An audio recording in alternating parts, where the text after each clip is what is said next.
ओम शांति। आज हम 29 फरवरी 2024 बाबा की मुरली से मेन पॉइंट्स देखेंगे। मुरली का सार है, मीठे बच्चे माया दुश्मन तुम्हारे सामने है, इसलिए अपनी बहुत बहुत संभाल करनी है। अगर चलते चलते माया में फंस गए तो अपनी तकदीर को लकीर लगा देंगे। बाबा कहते तुम्हें माया से सावधान रहना है। प्रश्न है, तुम राजयोगी बच्चों का मुख्य कर्तव्य क्या है? बाबा कहते पढ़ना और पढ़ाना यही तुम्हारा मुख्य कर्तव्य है।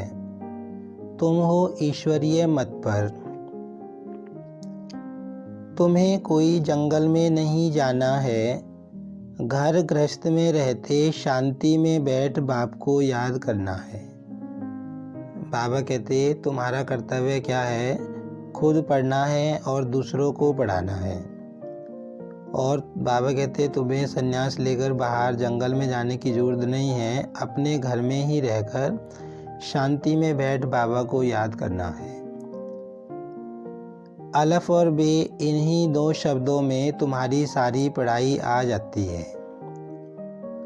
बाबा कहते दो शब्दों की तुम्हारी पढ़ाई है। अब देखते हैं मेन पॉइंट्स। माया दुश्मन सामने खड़ी है तो वह अपनी तरफ खींच लेती है। बाप घड़ी घड़ी पक्का कराते हैं, माया में फंस नहीं पड़ना, नहीं तो अपनी तकदीर को लकीर लगा देंगे। बाबा माया से सावधान कर रहे हैं कि तुम्हें माया से बचकर रहना है।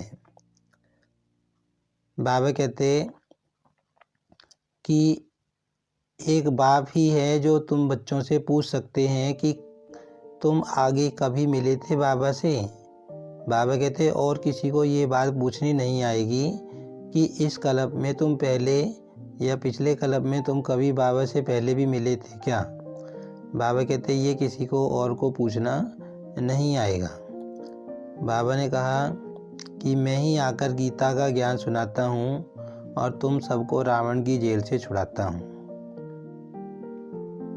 बाप कहते हैं हमने तुमको इतना धनवान बनाया, हीरे जवाहरों के महल थे, तुमको अनगिनत धन था, तुमने अभी वह सब कहाँ गवाया।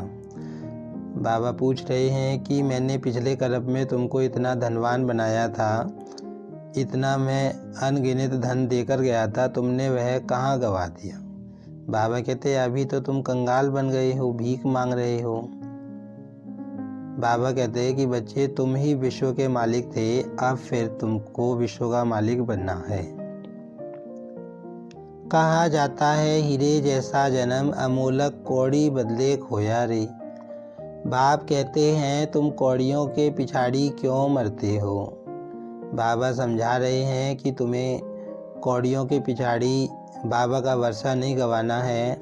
माना इस दुनिया के जो धन है, जो विनाशी कमाई है, उसके पीछे ज़्यादा बुद्धि नहीं लगानी है। शरीर निर्वाह अर्थ तो कमाना है, लेकिन ज़्यादा बुद्धि नहीं लगानी है जिससे कि बाबा की याद ही भूल जाए।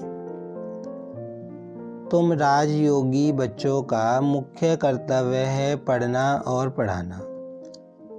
अब राजयोग कोई जंगल में थोड़े ही सिखाया जाता है, यह स्कूल है, ब्रांचेज निकलती जाती हैं।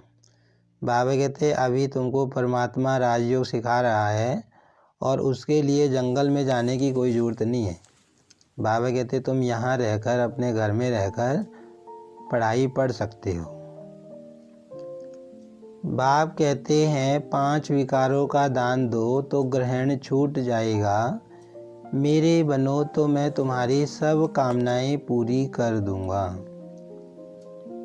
बाबा कहते तुम 5 विकारों का दान मुझे दे दो तो तुम्हारे ऊपर जो ग्रहण लगा हुआ है सब छूट जाएगा और तुम्हारी सारी मनोकामनाएं पूरी हो जाएंगी। धारणा के लिए मुख्य सार है, बाप के वर्षे का पूरा अधिकार लेने के लिए जीते जी मरना है। एडॉप्ट हो जाना है, कभी भी अपनी ऊंची तकदीर को लकीर नहीं लगानी है। बाबा कह रहे हैं कि तुम्हें यह वर्षा पाने के लिए पूरा पुरुषार्थ करना है। कोई भी उल्टी सुल्टी बात सुनकर संशय में नहीं आना है। जरा भी निश्चय न हिले, इस दुख धाम को आग लगने वाली है, इसलिए इससे अपना बुद्धि योग निकाल देना है। बाबा कहते तुम्हें किसी की बातों में नहीं आना है, अपना निश्चय पक्का करना है कि बाप आया हुआ है और सृष्टि परिवर्तन होने वाली है, हमें बाप से पूरा वर्षा लेना है। वरदान है समय प्रमाण अपने भाग्य का सिमरण कर खुशी और प्राप्तियों से भरपूर बनने वाले स्मृति स्वरूप भव। भक्ति में आप स्मृति स्वरूप आत्माओं के यादगार रूप में भगत अभी तक आपके हर कर्म की विशेषता का सिमरन करते अलौकिक अनुभवों में खो जाते हैं। तो आपने प्रैक्टिकल जीवन में कितने अनुभव प्राप्त किए होंगे। सिर्फ जैसा समय जैसा कर्म वैसे स्वरूप की स्मृति इमर्ज रूप में अनुभव करो तो बहुत विचित्र खुशी विचित्र प्राप्तियों का भंडार बन जाएंगे और दिल से यही अनहद गीत निकलेगा कि पाना था सो पा लिया। बाबा समझा रहे हैं कि तुमने ज्ञान मार्ग में बहुत सारे अनुभव किए हैं, इसीलिए बाबा कहते जो भगत हैं जब तुम्हें याद करते हैं भक्ति मार्ग में तो उन्हें भी अनेक तरह के अनुभव होते हैं। तो बाबा फिर याद दिला रहे हैं कि तुम्हें भी क्या करना है कि जैसा समय हो जैसा कर्म हो उसी हिसाब से उसी तरह की स्मृति तुम्हें अपने अंदर इमर्ज करनी है और अनुभव करना है। तो बाबा कहते तुम्हें बहुत खुशी अनुभव होगी और तुम प्राप्तियों के भंडार बन जाओगे और फिर तुम्हारे दिल से यही निकलेगा कि पाना था सो पा लिया। स्लोगन है नंबर 1 में आना है तो सिर्फ ब्रह्मा बाप के कदम पर कदम रखते चलो। आज की मुरली से हम स्वमान लेंगे, मैं पद्मा पदम भाग्यशाली आत्मा हूँ। ओम शांति।